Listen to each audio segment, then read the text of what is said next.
So what's up everybody, Black Clover 337 spoilers are out, and this chapter, like I predicted and a lot of us did as well, Asta is in the land of the rising sun, and that person that helped Asta has something to do with Yami. It is epic, man. These spoilers are really like insightful, and also they give you little hints as to what might happen in the future. So let's get into these Black Clover 337 spoilers.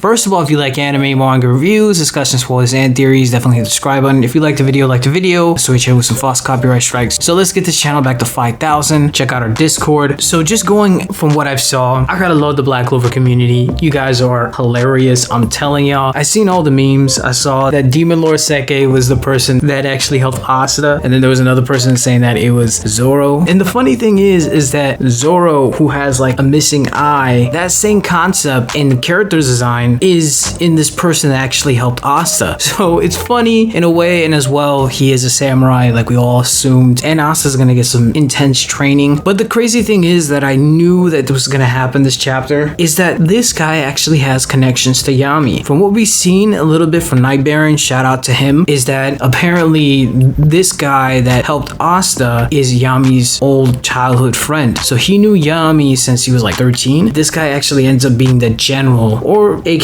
most likely the shogun of the land of the rising sun, which will be a very interesting when Asta finally meets Yami. We all predicted this. We all knew that Asta ended up in the land of the rising sun because it's been hinted multiple times that Asta was going to end up going there. Also, when you guys told me in the comments that 𝙲𝚘𝚎 did say like a couple of months ago that we're going to get an arc overseas, unfortunately he's rushing it because he's starting the final arc. Hopefully 𝙲𝚘𝚎 does this justice, but it looks like we are going to get a training arc, something similar to the beginning of the Spade Kingdom arc, where Not basically trained Asta, which is funny because how Not is also Yami's childhood friend, but now Asta is meeting another childhood friend of Yami in this arc. So you can see the parallel between the two arcs. Asta has a strong connection to Yami. They have a similar type of fighting style because Asta is a technical quote-unquote magical swordsman, same as Yami, but Asta is using anti-magic, which is similar looking to Yami's dark magic. So there's a lot of comparison there, and I really like how 𝙲𝚘𝚎 is doing this. This chapter is actually 17 pages. It looks like Asta wakes up, he has a giant scar in his chest. Some people are saying that, hey, this scar is looking like Luffy or the typical shonen anime main character, and I don't think that's the case. I don't know why you guys are comparing Asta to like other main character scars. The only person I could say that has a similar scar is possibly Zoro when he fought Mihawk, and then he had that giant slash, which is very interesting too, because if you think about it, Zoro got that scar by the goal that he's trying to attain, similar to Asta where he got that cut from the person he's trying to attain, like the title. I think that's what 𝙲𝚘𝚎 got inspiration from for this new scar, but it's looking dope and clean, man. And it looks like Libe's there too in chibi form. We learned that this new character actually knows a lot about Asta. He knows Asta's name. He knows that Asta can't win if Asta is to turn back into the Clover Kingdom. So it looks like this character, which I think his name is Ryu, let me know in the comments how you pronounce it. He knows everything. We figure out later on in the chapter is because of his eye. His eye basically gives him this power that makes him see everything. So I wonder if he can see what's going on with Yami. Maybe he's looking out for Yami from afar, but I don't know. It's kind of weird to me because how is he able to know all this stuff about Asta and basically see the future of Asta if he were to return, if Lucius can't predict the future with Asta around? Is it possible that this guy's new eye is able to see the possibility because he's using ki, and ki is the source that makes Lucius not able to see Asta's future clearly? Who knows? I'm not entirely sure, but it's really cool. And then you also see Asta is about to get trained with this woman. Looks like this woman is like this hardcore type of woman, so Asta is going to be taking a beating. I wonder if 7 days is enough for him to train. Maybe 7 days in Land of the Rising Sun is different than 7 days for Clover Kingdom, but it's still very interesting. Maybe Asta has to confront an issue in the land of the rising sun, and Asta is the reason why it gets solved. But still, finding out that this guy is the general of the land of the rising sun, or Hino country, is crazy. Imagine if Yami would have ended up staying in the land of the rising sun. Like, I wonder what high position he would have ended up with. Asta does realize that he's healed, even though he's not healed with mimosa. It looks like Asta, he got some food, and then he mentions 𝚲𝚙𝚎 from what I'm seeing. Like I said before in the prediction videos, there's a possibility that the dwarves are in this continent, because I did mention that we have yet to see the dwarves, and I definitely think the dwarves have something to do with Asta getting his new or final sword. Dwarves are just, throughout mythology, legendary creatures that are known for their craftsmanship of weapons. So I'm not surprised if Asta gets a new sword and his new sword is created in the land of the rising sun. Also, it would be very interesting as well if dwarves are in land of the rising sun or Hino country, because 𝚲𝚎 did end up meeting Yami, and she is a half dwarf, and you're kind of like wondering why there's a connection there. Kind of might be a hint, because we don't see any dwarves in the series. Also, looking at the buildings of the land of the rising sun, you see that it has a very Japanese traditional style of architect. It makes me have like the feels of the Wano arc in One Piece. I think tabata is going to do this training arc with justice, because this is the Black Clover version of Japan, so there has to be some type of national pride for tabata. So watch the art and everything just be super epic. Also, we do see the Black Bulls, and I said this in the prediction video. I knew we were going to get the Black Bulls reaction in this chapter, and it's how we all expected. I did kind of expect more screen time with Magna and Luck, but they couldn't accept the fact that Asta might be dead. They all have a feeling that Asta is still alive somewhere, that he's not dead at all. They need to see his body. I've been saying that I love the bonding of the Black Bulls, as well as not. He did say something that was very cool, that it shows his growth towards the squad. He said that, hey, Asta was on the verge of death. Looks like he got teleported somewhere else, so one can assume that he's basically dead. However, he doesn't feel that he's dead, regardless of what people are feeling. As long as he doesn't see a dead body, he's not going to consider Asta dead. So he and the Black Bulls both agree that Asta is not dead yet. So hopefully, if the dwarves are in Hino country, or the land of the rising sun, maybe Yami's childhood friend from the land of the rising sun can contact Yami in a way. I highly doubt it, because why hasn't he contacted Yami throughout this whole entire time? As well, why didn't he try to bring Yami back? Pretty sure we're going to get a backstory revealed of Yami in his childhood home. It'll be very interesting in that sense to see the Black Bulls come to the homeland of Yami and basically see what's Asta doing and see how Yami used to live. Also, from what I've seen, there's a part that's very interesting. Asta thinks to himself that Yami and this new character, their key is similar. I think Yami's relationship with this guy goes more than childhood friend. I think there might be cousins or somehow related, because this guy looks so much like Yami. We don't know Yami's parents. We don't know Yami's family. So this might end up being Yami's brother. That'd be so epic. But apparently they knew each other since childhood. But if he is Yami's brother or relative, then why did he not say that to Asta? There has to be a reason. Maybe because this guy sees his future because of that eye. He's most likely saying the best outcome is just to say that he's Yami's friend. Who knows? But it's weird to me how they look so much alike and they're just childhood friends. I think there's something more. Also, I wonder what's under his eye patch. Like, what makes him see the future? I know it's because of his eye, but what about his eye that makes it special? Is he able to see Ki in such a grand light because of his eye? Is Asta gonna have the same thing if he masters complete Ki? Maybe people from the land of rising sun actually get their powers and their source of energy from the sun. Who knows? But yes, that's basically all I have to say about the spoilers. Hope you enjoy this video. Let me know what you think about these spoilers. Let me know what you think about my interpretations of the spoilers. Do you think the dwarves are going to be in the land of the rising sun? Do you think it's possible the Black Bulls will eventually see Asta in the land of the rising sun? Or do you think they're just going to see Asta at the very end of Judgment Day? Do you think it's possible that there's a way for Yami to connect with this new character without actually going there in terms of like communication? Do you think that Asta was destined to go here, or is it possible that Sister Lily had a feeling to send Asta to the land of the rising sun? Like if you liked the video, comment, subscribe, and I'm out of here.